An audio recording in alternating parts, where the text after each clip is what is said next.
Hello, I'm your host, Lamar L.A. Smith. For those who know me, I've been on a brief hiatus lately. I had to get my stuff together. I moved to UK. As you can see, I'm in Curwin 4. But to all the UK students out here, Inside380 stars me, your host, L.A. I'm the next face of ESPN, as I would say. And I want to get into the summer recap. See, my summer was, I can say, pretty jam-packed. First of all, I had an internship at American University, AU. Miss Sarah Minky-Fish, she took me along, she showed me some stuff, and the knowledge that she gave me when my brief discussions with her is helping me take my show to the next level. As well as my teachers, Stephen Holloway and Brian Baker, have had a pivotal impact on how I will want to bring my show, and let it rise above any other shows that you may see out there. As well as, oddly enough, I can say I learned a lot from working at the Washington Humane Society. I was working with animals, yes, you're like, okay, that's grunt work, but I learned, don't work hard, work smart. Now that may sound a little cliche, but it's great to put in a lot of effort, but you gotta maximize your effort wisely. So it's not enough just to work and study 3 hours a day. You got to say how I'm going to study, how I'm going to do it efficiently, and that's going to apply to college, and that's going to apply to making Inside380 the best it can be. As well as the fact, the different staff members from Tay, Ashley, Sarah, all the different people there, Miss Brown, Miss Shaquilla Brown, she was my supervisor this summer while I worked with SYAP, and they all taught me different little snippets that would help me improve my show and my personality, as well as be successful in college, because that's my #1 goal, outside of, being the next face of ESPN. Summer recap. I would say 10 big things happened this summer.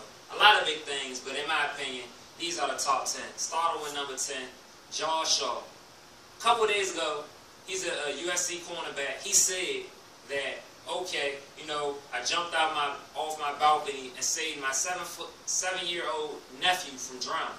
Thought it was very admirable, touched my heart, made me shed a tear. But it's the fact that days later we found out that that was all a fabrication. And by fabrication, I mean it was a lie. He didn't jump out his balcony to save his nephew. He made the story up. He has 2 high ankle sprains, and who knows what he did, but all I know is, where I come from, we cannot condone lying of any sort. And as a result, his coach suspended him indefinitely until further notice. That's just not cool whatsoever. Number 9, I would say, the whole Johnny Football, Brian Hoyer QB battle. Throughout this whole preseason, it was like, will Johnny Football start? Will Brian Hoyer start? Brian Hoyer, in my opinion, is a mediocre quarterback. He's a game manager. Just to be perfectly honest with you, you're 6 years in the NFL and just now starting, it kind of says a lot about your talent level. He deserves to be in the NFL, but at the end of the day, he is what he is. Mediocre game manager. Simple as that. Johnny Manziel brings a lot of fire internationally to a team, knows how to win, great arm, electrifying, knows how to extend the play. But the simple fact is, he needs more grooming and he needs more growth as an NFL quarterback if he wants to step on the team, and gain the reins, gain the head of the team as a QB. He ran mostly spread at Texas A&M, so I don't think he's quite ready yet, but he'll be ready eventually. Brian Hoyer basically got it by default. They wanted to keep the Johnny Football fans, quiet, but the point, it is what it is. Either you start Johnny Football as soon as possible, or Cleveland's going to take a lot of L's, which was going to kind of do anyway. After that, I would say Masahiro Tanaka. My man Masahiro Tanaka. Split finger fastball is his #1 pitch. And Masahiro Tanaka, I would say that when he strained his UCL, which is your ulnar collateral ligament, which is up here, upper in your elbow, the split finger fastball, that whole pitch, it puts a lot of strain on your elbow right here, and that results in Tommy John surgery in most cases. But yet he went in a 3-week rehab program, as well as the fact that now now he's pitching simulated games. Hopefully he'll come back in September. Help the Yankees are 69-63, struggling. Lost 4 starters to the DL this year, from Sabathia to Pineda to Tanaka to Ivanova, who tore his UCL and now needs Tommy John. Sabathia, he needs knee surgery supposedly. He's going to be, on the show for a minute. Pineda just came back, but it's really not looking good for them. 7, ALS.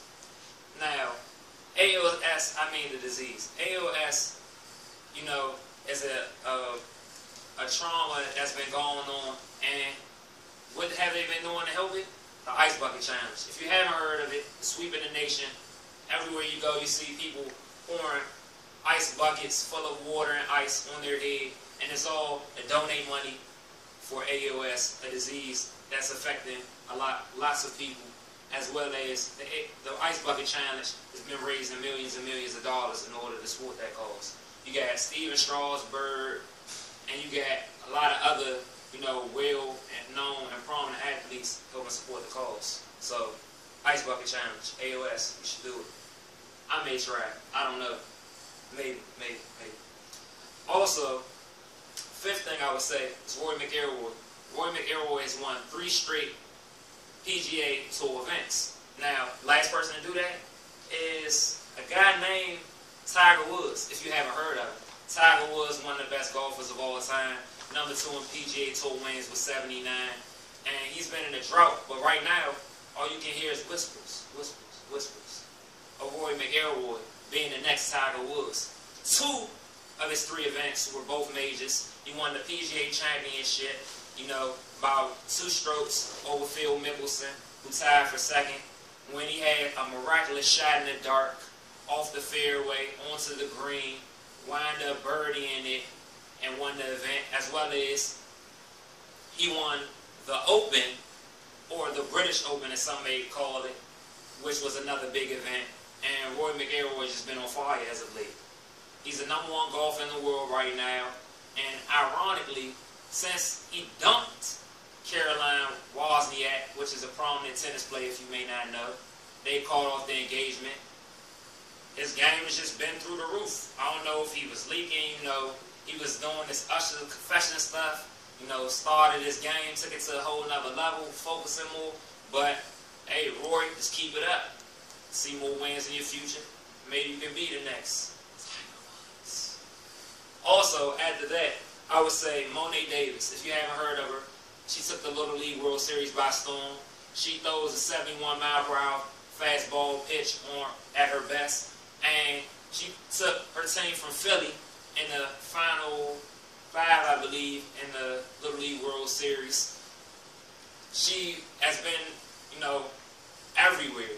You name it, she's been on it. She was on the cover of Sports Illustrated at 13 years old and 2 months. She's been the youngest person ever on the cover of Sports Illustrated. So shout out to her. Respect her game. She wanted to play for Gina Auriemma, so Gina, you need to check her out. Maybe she may be your next husband. After that, I would say the 3rd biggest thing out here would be the fact that Paul George broke his leg. That was very saddening. I don't like any injuries to the lower body. He broke his tibia and his fibula. And I would say that it was really disheartening to see someone of his class and character, someone, as a really symbol of excellence in the NBA, go down like that. So hopefully he gets better. Indiana going to be struggling for the next year, but maybe his number changed to 13 says that he's going to come back better than ever. Hopefully he will. Also, another thing, it was hard to differentiate, but I got it number 3 as well. The Spurs took down Miami Heat, as you see the fire red I got on right now. Took them down in the NBA Finals. The NBA Finals this year was one of the most lopsided finals ever, sad to say. The Spurs collectively won by a margin of 70 points, and I was like, wow. You win the 4 straight finals. You have the best player in the game. I'm thinking it's going to go 7, maybe 6. It went 5. Kawhi Leonard turned up on my Heat. It was sad to say, 5 games, won 3 straight. Leonard had 20 plus finals MVP, youngest finals MVP in finals history since Tim Duncan. 16 years, 5 championships. All you can say is excellence there in San Antonio. Best coach in the league. What more can you say? After that, I would say number 2 is Andrew Wiggins, number 1 pick in the NBA draft. Andrew Wiggins was probably one of the most talked about players in the draft since, dare I say, LBJ. And Andrew Wiggins got traded, him, Anthony Bennett, first round draft pick, and Thaddeus Young went to the Timberwolves. Now Cleveland has Kevin Love, if you didn't know. And, the NBA shook up. Cleveland went from, a bottom feeder to the likely favorite to make it out the East. You got Kyrie, Uncle Drew. Get over here. You got Caleb, all he do is eat glass. And you got the best player in the game. Well, what can I say? And the number 1 summer event was LeBron taking his talents back to Cleveland. I don't think it was a shocker if you watching this right now, but LeBron went back to Cleveland. He did it for his love for Akron, Ohio, everything Cleveland.